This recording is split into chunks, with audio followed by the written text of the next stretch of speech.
ఇక వివరాలు చూద్దాం. ఖమేనీ మృతికి ప్రతీకారం తీర్చుకునేందుకు ఇజ్రాయెల్ ప్రధాని కార్యాలయంపై ఇరాన్ దాడులు చేస్తోంది. ప్రధాని ఆఫీస్పై మిజైల్స్ వర్షం కురిపించింది. అయితే ఈ దాడిలో కేవలం కార్యాలయం మాత్రమే దెబ్బతిన్నట్లుగా తెలుస్తోంది. ఇజ్రాయెల్ ప్రధాని కార్యాలయంపై దాడి చేసినట్లు ఇరాన్ రెవల్యూషనరీ గార్డ్స్ అధికారికంగా ప్రకటన చేశారు.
ఇక ఖమేనీ మృతికి తాము ప్రతీకారం తీర్చుకునేందుకు ఇజ్రాయెల్ ప్రధాని కార్యాలయంపై దాడి చేసినట్లుగా ఇరాన్ ప్రకటన చేసింది.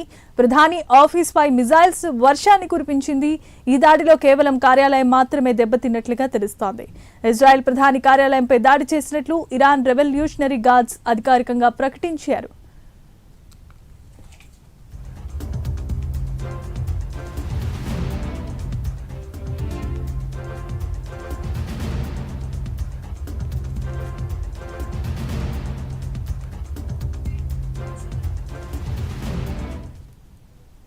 ఇదే అంశానికి సంబంధించి మరిన్ని అప్డేట్స్ అందించడానికి మా చీఫ్ ఇన్పుట్ ఎడిటర్ నరసింహారావు కూడా సిద్ధంగా ఉన్నారు. నరసింహారావు, చెప్పండి. ఖచ్చితంగా ఇరాన్ ఒక బిగ్ క్లెయిమ్ చేసినట్టుగా మనకు కనిపిస్తుంది.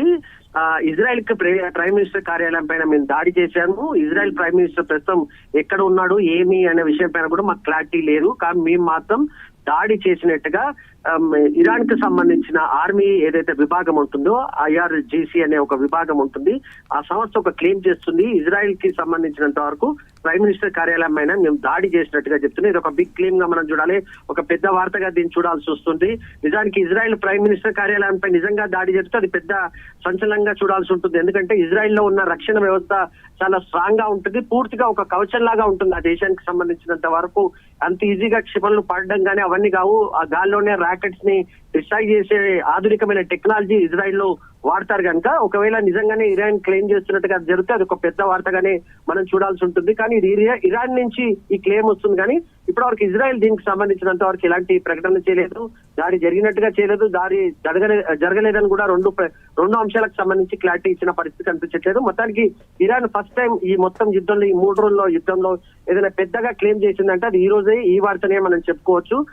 ఇజ్రాయెల్ కి సంబంధించి ప్రైమ్ మినిస్టర్ కార్యాలయం పైన దాడి చేయడం అనేది ఒక పెద్ద సంచలనంగానే మనం చూడాల్సి ఉంటుంది. ప్రైమ్ మినిస్టర్ ఎక్కడో ఉన్నాడో కూడా తెలియదు అని కూడా ఒక కామెంట్ చేసింది. అంటే ఆయనకి ఏమైనా అయ్యిండొచ్చు అనే అనుమానం కూడా ఇరాన్ వ్యక్తం చేసింది.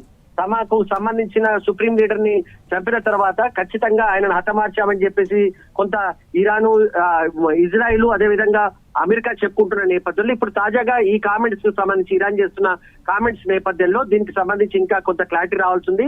ప్రస్తుతానికి మాత్రం ఇరాన్ క్లెయిమ్ అయితే స్పష్టంగా కనిపిస్తుంది. మేము దాడి చేశాము, ఆ దాడి చేసిన తర్వాత ఏం జరిగిందో మాకు తెలియదు. కానీ ప్రస్తుతానికి మాత్రం ఆయన కార్యాలయాన్ని టార్గెట్ గా తీసుకొని తాము దాడులు చేసినట్టుగానే ఇరాన్ చెప్తుంది. మనం ఇందాక కూడా మాట్లాడుకున్నప్పుడు స్పష్టంగా అనుకున్నాం, ఎట్టి పరిస్థితుల్లో ఇరాన్ దీన్ని కేవలం వెయిట్ అండ్ సీ పాలసీలో లేదు, ఖచ్చితంగా మేము కూడా కొంత అటాక్ చేయగలుగుతాం, మా దగ్గర కూడా టెక్నాలజీ ఉంది, అది ఏ దేశమైనా పర్లేదని ఇప్పటికే అక్కడ కొంత ప్రకటనలు ఇస్తున్న నేపథ్యంలో తాజాగానే ఇరాన్ ఈ క్లెయిమ్ చేసినట్టుగా మనకు కనిపిస్తుంది. మొత్తానికి ఇదే నిజమైతే ఒక బిగ్ క్లెయిమ్ గానే దీన్ని చూడాల్సి ఉంటుంది. ఇజ్రాయెల్ కి సంబంధించినంత వరకు మాత్రం మనం ఇంకా అధికారికంగా కొంత సమాచారం కోసం వెయిట్ చేస్తున్నాం. ప్రస్తుతానికి ఇరాన్ క్లెయిమ్ మాత్రం ఖచ్చితంగా ఇజ్రాయెల్ కి సంబంధించిన ప్రైమ్ మినిస్టర్ కార్యాలయం పైన దాడి చేసినట్టుగానే ఇరాన్ పదే ప్రకటనలు చేస్తున్న పరిస్థితి అయితే మనకు కనిపిస్తుంది. Right, thanks for the updates Narasimha Rao.